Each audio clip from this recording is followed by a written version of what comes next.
Hello दोस्तों, कैसे हैं आप लोग। आइए आज हम जानते हैं जॉन्डिस या पीलिया के बारे में। तो यह रोग बहुत ही सूक्ष्म विषाणु वायरस से होता है। शुरू में रोग धीमी गति से मामूली होता है, तब इसके लक्षण दिखाई नहीं पड़ते हैं, परंतु जब यह उग्र रूप धारण कर लेता है तो रोगी की आंखें और नाखून पीले दिखाई पड़ते हैं, जिसे लोग आमतौर पर पीलिया भी कहते हैं। जिन वायरस से यह होता है उसके आधार पर यह मुख्यतः पीलिया 3 प्रकार के होते हैं। पहला viral hepatitis A, viral hepatitis B तथा viral hepatitis non A non B. अब हम जानते हैं कि कैसे यह फैलते हैं।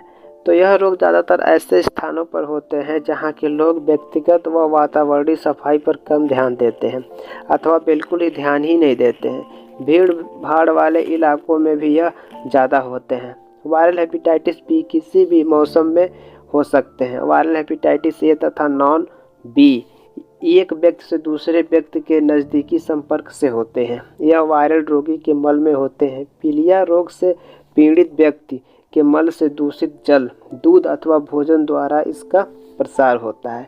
ऐसा हो सकता है कि कुछ रोगियों के आँख, नाखून या शरीर आदि पीले नहीं दिख रहे हैं, परंतु यदि वे इस रोग से ग्रस्त हैं तो अन्य रोगियों की तरह रोग फैल सकते हैं। वायरल हेपेटाइटिस बी खून व खून से निर्मित पदार्थों के आदान प्रदान से यौन क्रिया के द्वारा भी यह फैलता है। अगर इसमें वह व्यक्ति शामिल होता है तो उससे भी रोग हो सकता है। यह खून देने वाले रोगी व्यक्ति रोग से वाहक बन जाता है। जैसे अगर कोई व्यक्ति को पीलिया है और वह ब्लड किसी को दे रहा है तो लेने वाला व्यक्ति को भी पीलिया हो सकता है। अब हम जानते हैं कि ये रोग कहाँ और कब होते हैं।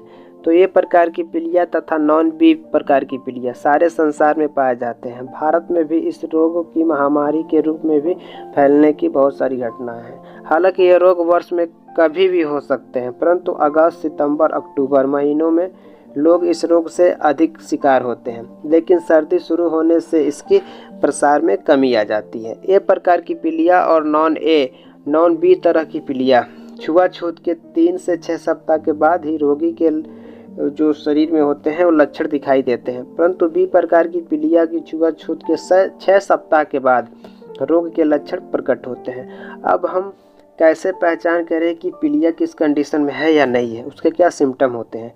तो रोगी को बुखार रहेगा, भूख कम लगेगा, उसको चिकनाई वाले भोजन उसे अच्छा नहीं लगेगा, उसका जी मचला सकता है, कभी कभी उल्टी भी हो सकती है, सिर में दर्द और सिर के दाहिने भाग में दर्द रहना, आँख और नाखून का रंग पीला होना, ये सबसे कॉमन है। पेशाब पीला होना, अत्यधिक कमजोरी और थका थका महसूस होना। अब हम जानते हैं कि यह रोग किससे अधिक होने के चांसेस रहते हैं, मतलब किस व्यक्ति को अधिक हो सकते हैं रोग।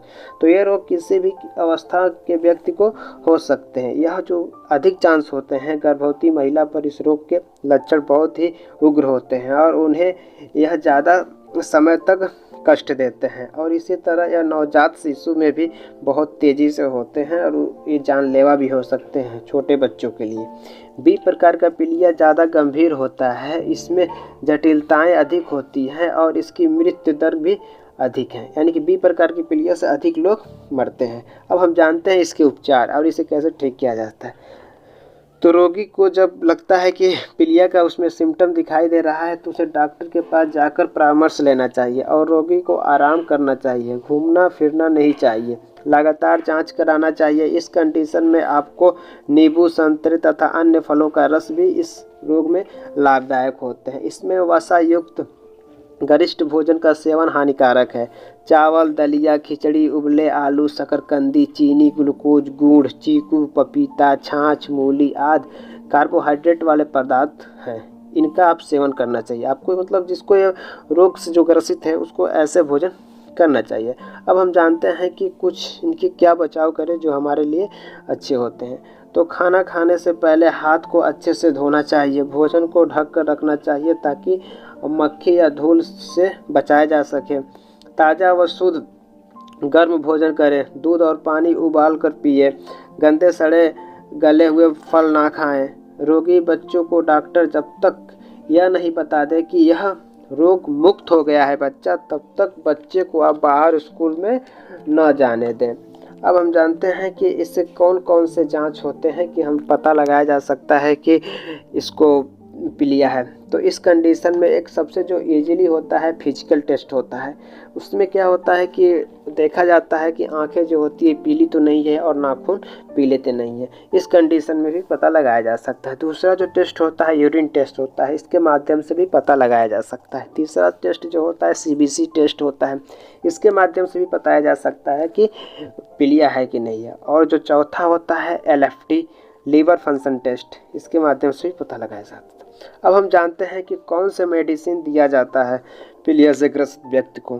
तो आप उसे हेपामर्च दे सकते हैं। यह दवा लीवर को रीजनरेट करता है, क्योंकि उस कंडीशन में लीवर डैमेज हो जाता है तो उसे रीजनरेट करता है। अब हम जानते हैं कि इसको कैसे लेना था। आप इसे दिन में 2 बार ले सकते हैं खाना खाने के बाद। क्या होता है कि जब पीलिया से कोई व्यक्ति ग्रसित रहता है पेशेंट को, तो उसमें बहुत ज़्यादा कमजोरी आ जाती है।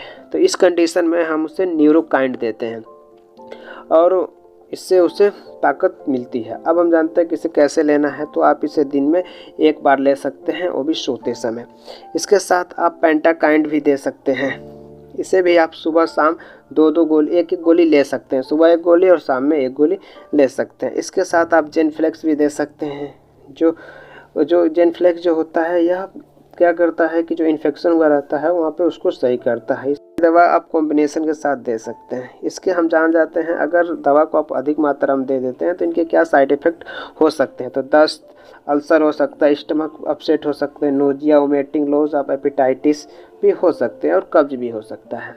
बिना भी डॉक्टर के सुझाव से कोई भी दवा ना दें। अगर इस रोग से ग्रसित है तो आप डॉक्टर से ज़रूर मिलें। ऐसे ही वीडियो देखने के लिए मेरे चैनल को सब्सक्राइब करें, लाइक करें और शेयर करें।